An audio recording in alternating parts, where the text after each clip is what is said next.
la 10e édition de la conférence économique africaine 2015. C'est donc par ce mot qu'est intervenu le baisser des rideaux de cette 10e conférence économique africaine de Kinshasa. Toujours dans le même cadre, les représentants des institutions qui ont organisé la conférence économique africaine ont eu une séance de travail avec le Premier ministre hier. À la primature, l'accent a été mis sur la 10e édition de la conférence économique africaine qui s'est clôturée à Kinshasa, capitale de la RDC.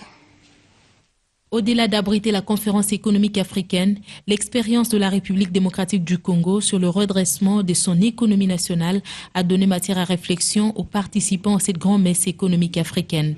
Reçu en audience par le Premier ministre, le représentant des institutions qui ont organisé cette rencontre affiche l'optimisme quant au développement de l'Afrique. C'est la 10e édition, mais tous les participants qui ont participé à cette édition reconnaissent un peu la grande valeur de la conférence de Kinshasa, qui a été extrêmement bien organisée et que surtout on a, pendant cette conférence, aussi bénéficié de l'expérience de la République démocratique du Congo sur comment redresser très vite une situation qui a été très difficile et qui a atteint des résultats impressionnants.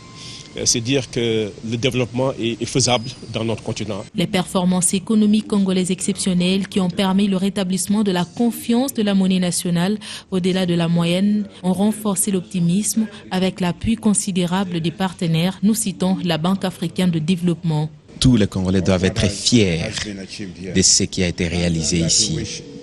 Et nous leur souhaitons vraiment les meilleurs.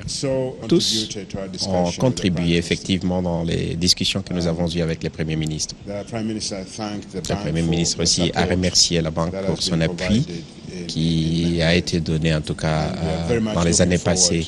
Et maintenant, nous désirons travailler peut-être les deux prochaines années pour beaucoup plus de réussite. C'est donc sur cette note d'espoir que se sont soldées ces assises économiques.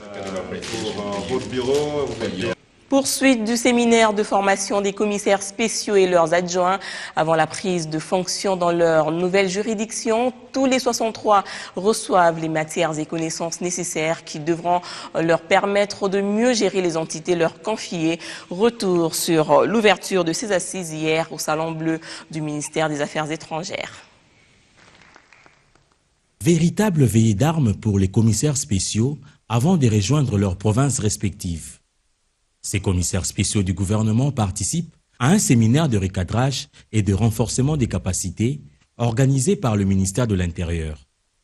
Le gouvernement y tient, d'où la présence à cette cérémonie d'ouverture du Premier ministre Augustin Matata Ponyo. Votre mission est donc exceptionnelle et se fonde sur les nécessités d'assurer la continuité de l'État devant une situation d'urgence. Elle exige de vous disponibilité, esprit d'écoute, rigueur morale et intellectuelle, sens d'abnégation, sens de créativité, sens de leadership. L'exécutif y tient, oui, mais également les participants qui trouvent en ce séminaire l'occasion de se réarmer en vue de relever les défis. Ce que j'attends de ce séminaire, c'est vraiment pour aller faire régner l'ordre. Parce qu'à un certain moment, il y a eu un flottement de l'autorité de l'État dans notre province, dans les provinces nouvellement démembrées. Un lit qui est préparé pour que le travail que nous avons à abattre, nous puissions le faire avec des repères qui sont clairs, avec une sorte de boussole, pour ne pas nous perdre. C'est un chemin que nous devons suivre tous pour que nous puissions montrer cette modernité, cette révolution dans les fins fonds de notre pays. Les 63 commissaires spéciaux en 3 jours, soit du 4 au 6 novembre 2015, pour renforcer leurs capacités. Leur travail sera fort attendu, surtout qu'ils sont considérés comme des pionniers dans les 21 nouvelles provinces. Autre rencontre, c'est celle des acteurs politiques, que ce soit de la majorité au pouvoir, de l'opposition, encore ceux de la société civile. Ils étaient tous réunis hier au siège du National Democratic Institute. Cette rencontre était inscrite dans le cadre du programme de réflexion prospective sur le processus électoral. Ensemble, ils ont échangé sur l'évolution actuelle du processus électoral en cours en RDC. À la veille des élections, La RDC se tient à une croisée des chemins pour continuer sur la voie du développement et la consolidation de la démocratie. Les élections libres, démocratiques, transparentes et inclusives est ainsi le motif de relance du programme de réflexion prospective sur le processus électoral de la National Democratic Institute, NDI en sigle. Le programme de réflexion prospective sur le processus électoral consiste à faire une planification par scénario, c'est-à-dire anticiper, envisager les futurs possibles par rapport au déroulement du processus électoral. Mais cela s'est fait par une méthodologie qui consiste à créer des scénarios en suivant un certain nombre de règles et des normes. Lors de son lancement en 2013, ces programmes concernaient l'ensemble du pays. En ce jour, il est question de prendre comme exemple 3 provinces, la province du Nord Kivu, du Haut-Katanga, ainsi que du Congo central. Le but de ces journées, c'était de lancer au niveau national, mais pour un processus qui va rouler au niveau provincial. Et on avait voulu demander les gens qui restent ici au niveau national, qui ont les liens avec les provinces, d'encourager leurs collègues en province d'y aller et participer. À la fin de la rencontre, les participants, bien qu'optimistes, n'ont pas minimisé les défis à relever. Si aujourd'hui il y a menace, je dis oui, il y a menace, mais ça nécessite les réveils de tout le monde. Pourquoi les élections traînent, soit pourquoi le calendrier qui a été donné n'est pas respecté. Donc là, ça interpelle tout le monde. Je pense que la responsabilité majeure incombe aux autorités gouvernementales, mais aussi aux citoyens congolais. Il serait inconcevable et quasi irresponsable qu'on y retourne, c'est-à-dire dans des situations troubles qu'on a connues par le passé, simplement parce qu'on ne se sera pas mis d'accord pour respecter ce sur quoi on était convenu. Cette rencontre a été organisée par NDI avec le soutien de l'ambassade de Suisse en coordination avec l'Institut McCain.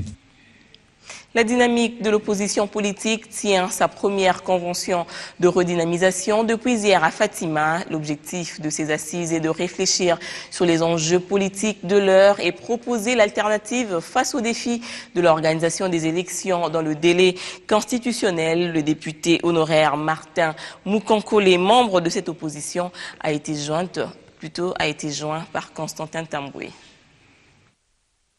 Nous avions tenu à préciser quand même les idées sur notre nouvelle vision, nous, la dynamique de l'opposition par rapport au respect de la Constitution et au principe de l'alternance pour 2016. Quand nous voyons les tergiversations, il y a des gens à la CENI qui démissionnent, il n'y a pas un calendrier consensuel. On sent déjà qu'il y a quelque chose qui est en train d'annoncer qu'il n'y aura pas des élections dans les délais constitutionnels. C'est pourquoi nous devons prendre nos dispositions pour que nous ne soyons pas surpris par les événements. Rendons-nous dans l'est du pays où des poches d'insécurité demeurent jusqu'à ce jour selon des informations et enquêtes de la MONUSCO, d'où la nécessité de renforcer des mesures sécuritaires pour assurer la quiétude des populations dans ce coin de la République. Cette institution internationale a réitéré une fois de plus son soutien au FARDC. Les ADF sont et demeurent une menace pour la paix dans l'Est de la RDC et leur élimination reste une priorité inscrite dans le programme de la MONUSCO. L'affirmation est du numéro 1 des forces de cette institution, le général brésilien Santos Cruz. L'ADF sont criminels. Il y a à ce moment un travail conjoint de la FARDC et MONUSCO au niveau de Beni, à l'est de Icha et dans la région pour une action offensive contre les bandits d'ADF.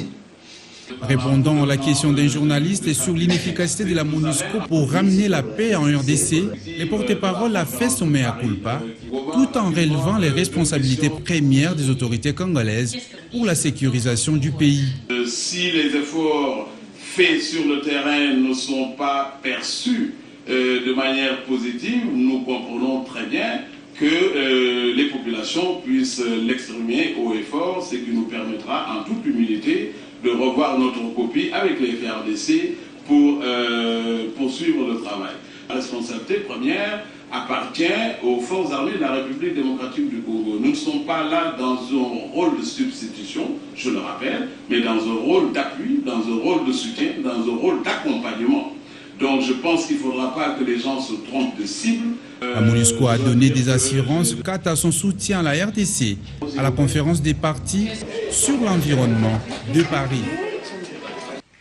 La lutte contre la faim d'ici à 2015 requiert la prise en compte des enjeux réels. C'est ce qu'a explicité le représentant de pays du Programme alimentaire mondial. Des propositions adéquates ont été proposées pour la sortie de la crise. On est en train de distribuer des aliments, de donner à manger aux gens qui ne peuvent pas manger par leurs propres mains. Et de l'autre côté, avec nos partenaires, on essaye de développer des façons pour qu'eux-mêmes ils puissent produire leurs propres aliments.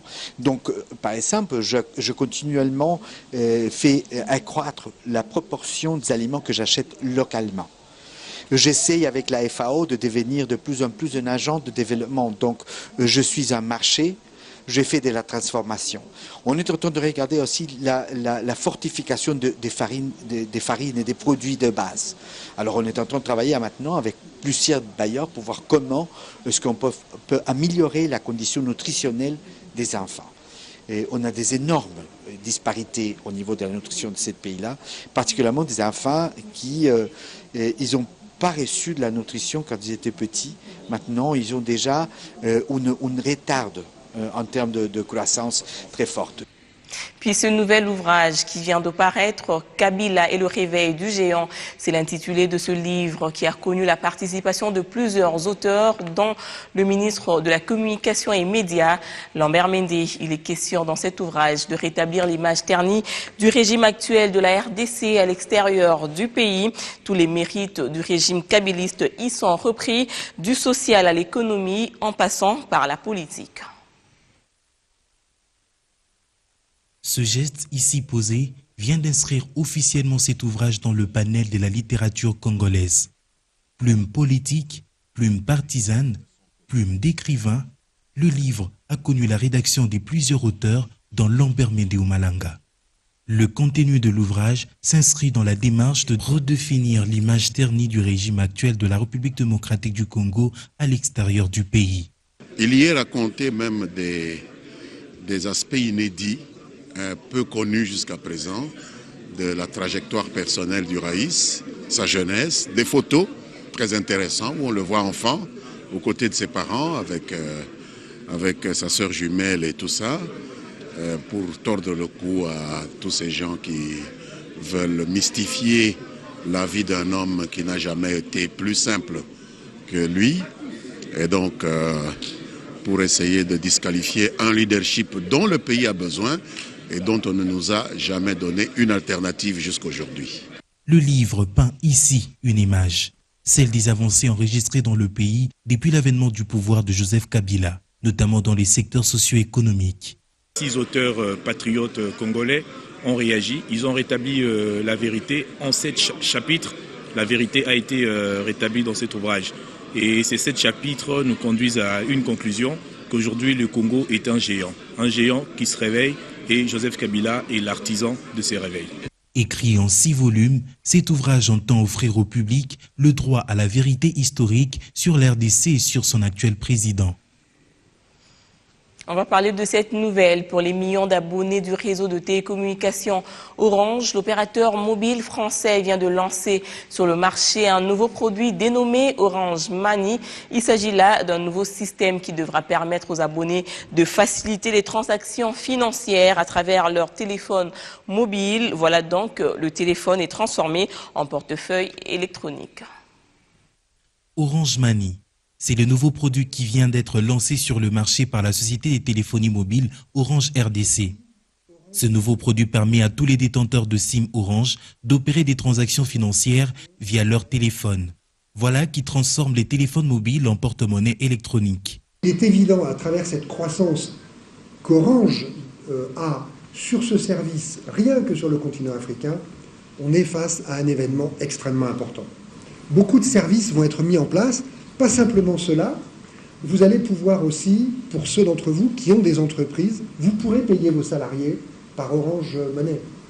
Vous allez pouvoir aussi, si vous êtes un partenaire financier, faire du microcrédit pour vos clients et avoir votre remboursement qui arrivera par des solutions de mobile banking comme Orange Money.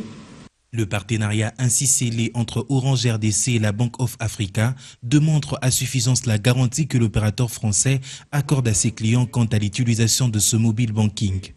Bank of Africa garantit devant les autorités de la République démocratique du Congo, c'est-à-dire de la Banque centrale en pratique, garantit l'émission de monnaie. Les utilisateurs d'Orange Money ont à la fois la garantie d'un opérateur de très grande qualité reconnu internationalement et leur argent, c'est de l'argent, même si c'est virtuel, c'est de l'argent, est garanti par la Bank of Africa, ce qui rend finalement le service encore plus, à mon avis, rassurant pour les nombreux clients que vous envisagez d'avoir. L'opération est simple. Il suffit de composer la formule étoile 144 dièse et ça y est, l'opération est lancée. Toutes vos demandes sont prises en compte et toutes les opérations seront effectuées en un temps record et sans aucune anomalie. En sport, les léopards locaux de la RDC sont bel et bien arrivés à Luanda, en Angola, depuis hier. Dans l'optique de participer au tournoi de l'indépendance de l'Angola, les léopards vont se mesurer aux Chipolopolo Boys de la Zambie demain vendredi. Et les Palanca Negras angolais seront face aux Warriors de la Namibie. La finale se jouera le samedi 7 novembre prochain. Et voilà, c'est la fin de ce journal. Merci de rester branchés au 341 sur le bouquet Canalsat.